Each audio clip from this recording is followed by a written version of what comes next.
Now, next theory, students, derive the expression for the potential energy of a dipole in a uniform electric field. Right?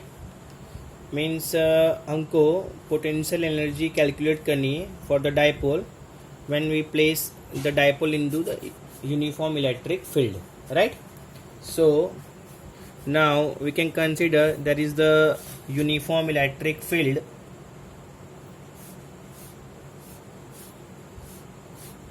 and we can place the dipole. Right? तो मैं dipole यहाँ पे place कर दिया. Dipole is the to charge, one is the positive one, other one is the negative one. ये direction है electric field की और यहाँ पे एक नेगेटिव चार्ज मैंने प्लेस कर दिया. Students, clear? ओके, नाउ समझ लो. तो इलेक्ट्रिक फील्ड यहाँ पे भी means at point A and B. So यहाँ पे भी इलेक्ट्रिक फील्ड होगा. सो कितना? तो E इंटू क्यू. कितना फोर्स होगा? Because electric field is equivalent to the force upon charge. So force is equivalent to the E into q. Right? So there is the two force at point A and B are executed same in magnitude but opposite in direction. Right? One force is executing like this and the other force का direction जो होगा वो ये होगा. Right? सो यहाँ पे force की जगह पे मैं स्टूडेंट्स लिख सकता हूँ E इंटू क्यू और यहाँ पे minus q into E. Right? ये लिख सकते हैं. So that is the two force are going to execute. Clear? Okay, now next there is the torque is going to generated. Right?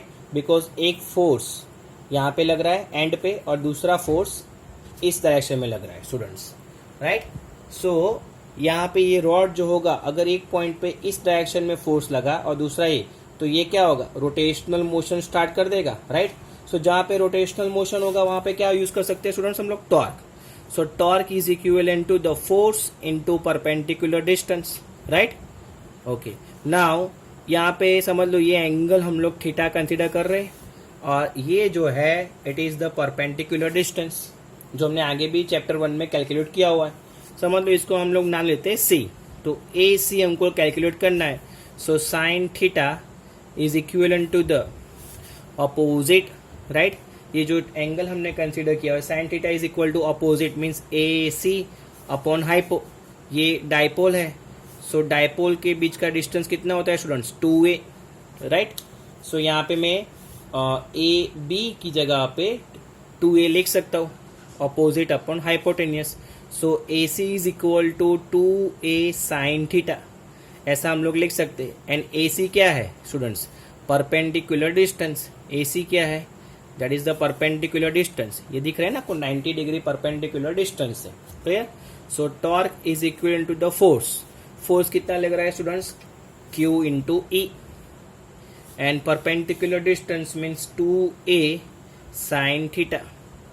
It is the cross product. So हम लोग उसको ऐसे भी लिख सकते हैं because 2a into Q is equal to dipole movement. Right? So P लिख सकता हूँ E into sine theta. Right? Because of P is equivalent to the dipole movement is equal to 2aq. So 2aq की जगह पे मैंने dipole movement लिखा. So torque is equal to P cross E. या आपको ऐसे भी लिख सकते हो या PE sine theta. P cross E या PE साइन थीटा. इसको हम लोग बोल लेते हैं इक्वेशन नंबर 1. राइट? नाउ यहाँ पे जैसे जो ये स्मॉल एंगल समझ लो स्टूडेंट, जो डाइपोल जो है यहाँ पे रोटेट हो रहा है having the small angle theta. Right? जो थीटा के साथ means dipole is rotate having small angle theta. हम लोग कंसीडर करें d theta against the torque. Right? So there is the small amount of work done because जैसे ही rotate होगा सो वहां पे कोई ना कोई वर्क डन होगा. Right? So work done, there is the small amount of work done. And what is the relation between work done and torque? So आपने 11th साइंस में देखा हुआ है in chapter number 7 rotational motion में. So change the amount of work is equivalent to the torque into d theta. ये relation वहां से students में लिखा हुआ है। So change the small amount of work is equal to torque into theta, right. And what is the torque, हमने आगे equation लिया हुआ है, torque is equal to P E sine theta into d theta. Clear. So ये small work होगा, जैसे ये start किया और एंगल हमने कितना कंसिडर किया है, स्मॉल। सो वहां पे इतना वर्क हो रहा है। सो टोटल अगर ये जो रोटेट हुआ स्टूडेंट्स, समझ लो एक एंगल जो हम लोग कंसिडर कर रहे हैं θ1 एंड दूसरा एंगल जो इस मीन्स साइड होता है वो θ2 कंसिडर कर रहे हैं। ये एंगल जो है θ1 कंसिडर कर रहे हैं और θ2, ठीक है। तो ऐसे जो रोटेशन जो स्टार्ट कर रहा है, एंगल किसके साथ बनाएगा, with the electric field, right. ये मीन्स फोर्स यहाँ पे जो लग रहा है, और दूसरा यहाँ पे। क्लियर। तो ये जो रोटेशन जो स्टार्ट कर रहा है, तो वहां पे समझ लो ऐसा एक राउंड हुआ। सो टोटल वर्क कितना हुआ, right. For the one rotation how much total work, तो उसके लिए हम लोग क्या करेंगे, integration of small amount of work, right. Integration students मैंने कहां से कहां बोला, from initial to final, right. Initial angle हम लोग कंसिडर कर रहे θ1 एंड फाइनल एंगल स्टूडेंट्स हम लोग कंसिडर कर रहे θ2। सो यहाँ पे मैंने लिमिट कंसिडर किया θ1 to θ2। Clear. So total work done is equivalent to the d means change the small amount of work is equal to integration of θ1 to θ2 and small amount of work done is equivalent to the pe sin theta into d theta, right।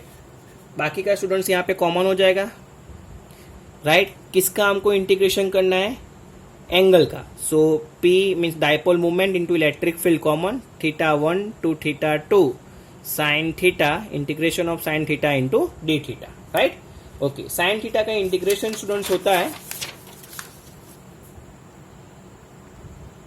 So integration of sine theta into d theta is equivalent to the minus cos theta. ये आपको याद रखना है, ये students formula है, maths formula. Clear. So now electric means total work done is equivalent to the PE. अगर मैं integration की लिमिट छोड़ रहा हूँ साइन थीटा, तो उसकी जगह पे मैं क्या रख सकता हूँ, minus cos theta, means minus cos theta, limit students θ1 to θ2। Clear.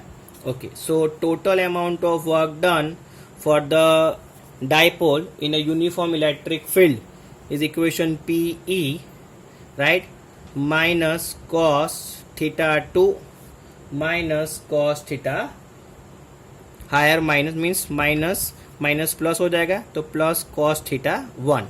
Clear.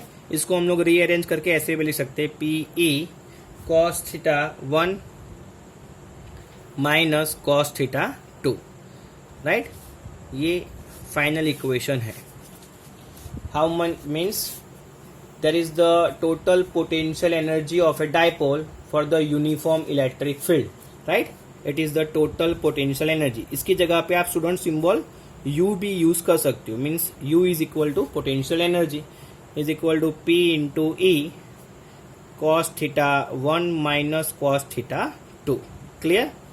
For the dipole, ये आपको ध्यान रखना है, अगर डाइपोल वर्ड आए तो आपको ये इक्वेशन यूज करना है for calculate the potential energy.